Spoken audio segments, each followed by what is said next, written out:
Good morning, students. So I am back again with part 2 of chapter 9.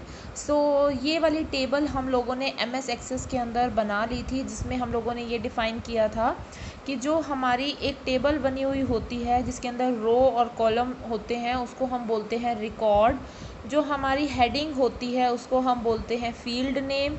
जो हमारे जहाँ पे हम कोई भी एक चीज़ डालते हैं, जैसे डेट ऑफ बर्थ है या श्वेता एस है, तो उसको हम बोलते हैं सेल। और स्टूडेंट और आईडी के बीच में जो अंडरस्कोर लगा हुआ होता है उसको हम बोलते हैं प्राइमरी की। ये हमने जो टेबल है क्रिएट कर ली थी। इसके बाद में ये एक और टेबल हमें प्रोवाइड की हुई है। देखिए मोज कह रहा है here is another table showing the same class and the marks obtained. Class 8 का है। Student ID, English, maths, science, social science, second language और मार्क्स।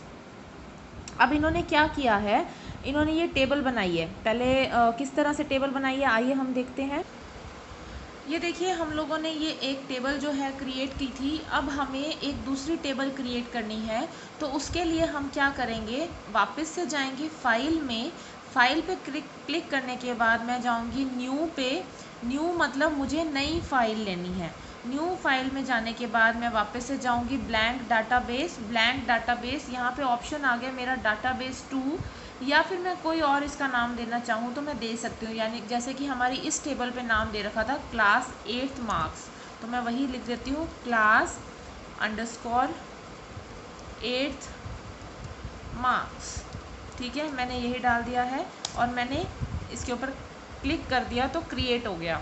ये मेरी फ़ाइल जो है आ गया है, ये मेरा पेज आ गया है। तो अब जो मुझे फ़ाइल तैयार करनी है, जो मुझे टेबल तैयार करनी है, ये दोबारा से एक रिपीटेटेड फॉर्म में मैं एक्सप्लेन कर रही हूँ।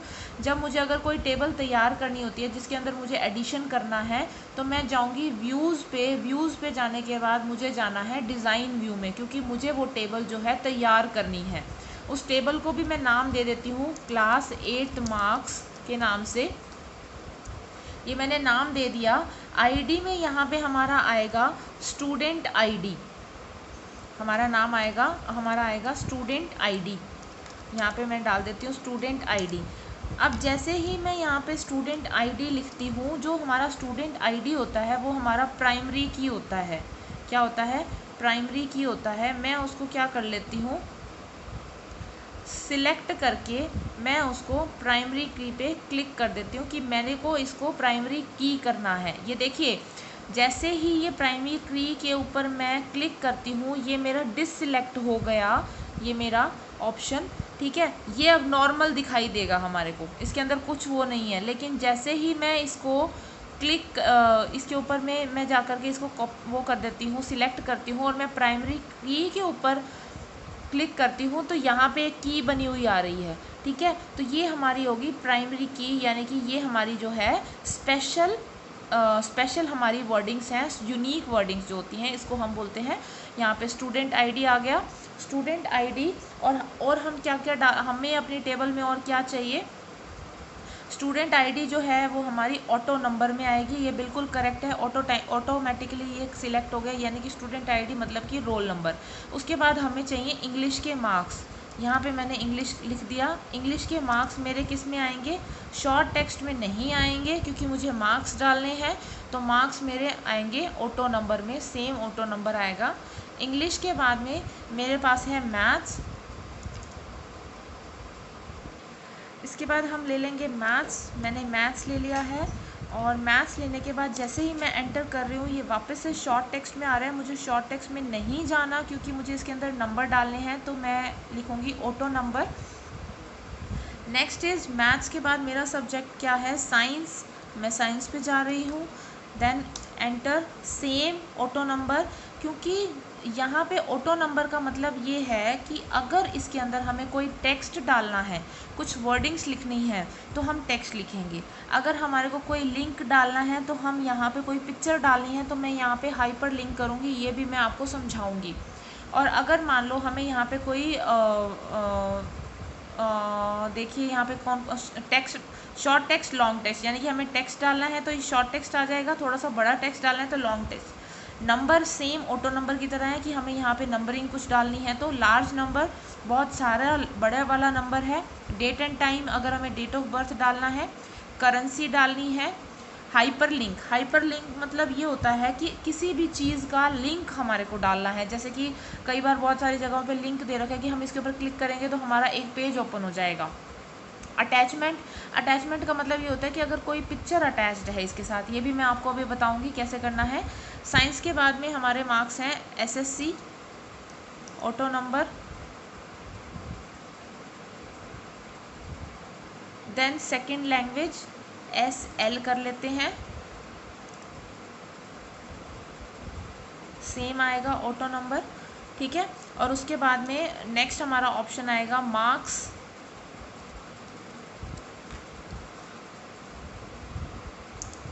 एसएल, फिर मैंने एंटर किया, देन ऑटो नंबर। अभी मैंने एक चेक किया कि जो हमारा एसएल है यानी कि हमारे जो सेकंड लैंग्वेज के मार्क्स हैं वो ऑटो नंबर नहीं है, तो हम इसको डालेंगे शॉर्ट टेक्स्ट में, ठीक है। ये हमारी जो डिज़ाइन है वो क्रिएट हो गया। अब डिज़ाइन क्रिएट होने के बाद ये टेबल में कैसा लगेगा, ये देखिए। व्यू में हम जाएंगे, व्यू में जाने के बाद हम देखेंगे date sheet view. Date sheet view, इस फाइल को हमें सेव कर लेना है पहले।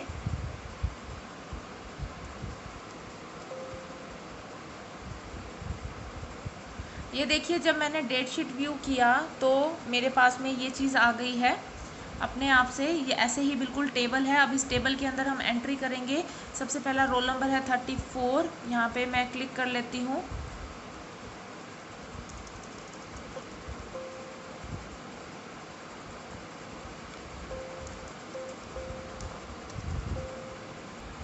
ये देखिए ये मैंने टेबल जो है क्रिएट कर ली है, सेम एज इट इज़ जो हमारे को दे रखी है, हमारी बुक में दे रखी है। इसके बाद देखिए क्या करना है। ये same as it is table हम लोगों ने क्रिएट कर ली है। ये टेबल हम लोगों ने कल ही क्रिएट कर ली थी। आइए आगे देखते हैं क्या कहते हैं।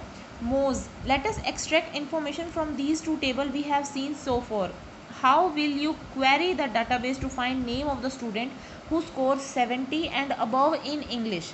अब इसमें ये हो रहा है कि हमने टेबल तो बना ली है, लेकिन हमें ये देखना है कि कौन से बच्चे ने, हम कैसे फाइंड आउट करेंगे कि कौन से बच्चे ने 70 से ज़्यादा मार्क्स लिए हैं इंग्लिश में।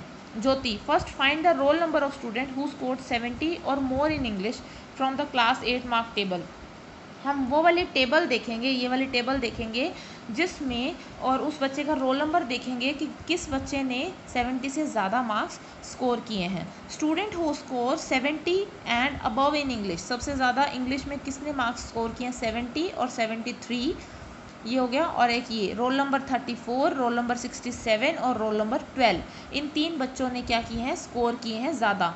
12 रोल नंबर है श्वेता एस का, 67 है अली का, और रोल नंबर 34 जो है वो है तेजस का। ये देखो इन्होंने दे रखा है कि 3 बच्चों ने तीन बच्चों ने क्या कर रखा है कि 70 से ज़्यादा मार्क्स स्कोर किए हुए। मोज, good. How do you find the average age of the student in the class. आप किस तरह से ये ढूंढोगे कि बच्चे की एज कितनी है, मिनिमम एज कितनी है क्लास में।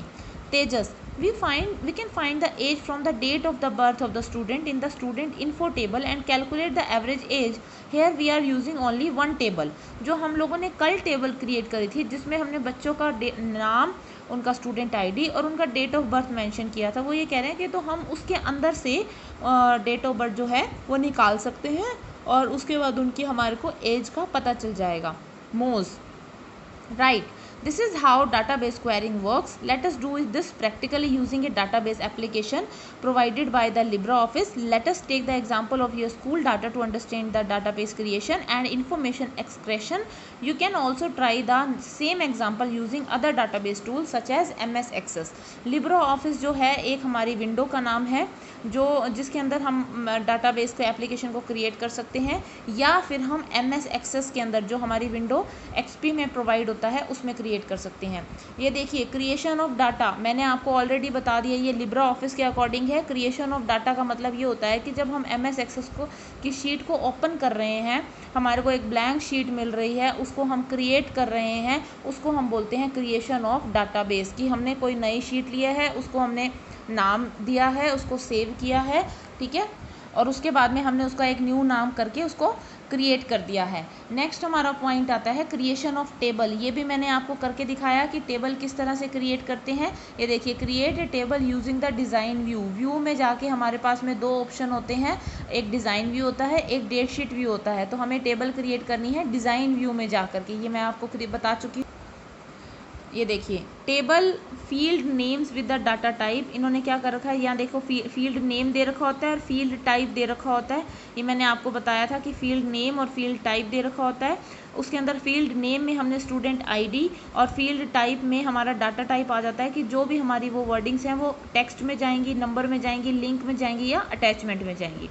इसके बाद है select a field name of define the primary की। आपने एक फील्ड नेम सिलेक्ट करना है जिसको आपने प्राइमरी की बताना है। जैसे कि स्टूडेंट आईडी जो है वो हमारी प्राइमरी की होती है। प्राइमरी की किस तरह से लगाते हैं ये भी मैं आप लोगों को बता चुकी हूँ ऑलरेडी।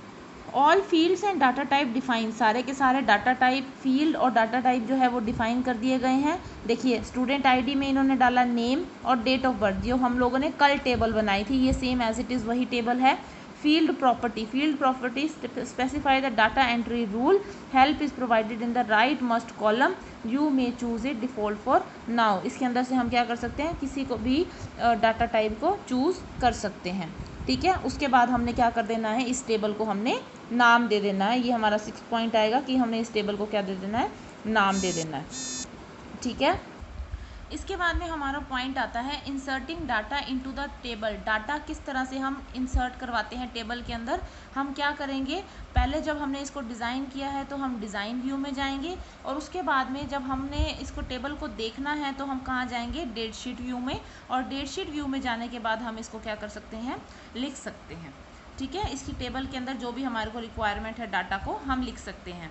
तो यहाँ तक आपको 2 टेबल्स बनानी है और you have to send me the link of the table, ठीक है। और अगर आपको कोई क्वेरी होती है तो आप मुझे कॉल कर सकते हैं। Thank you everyone.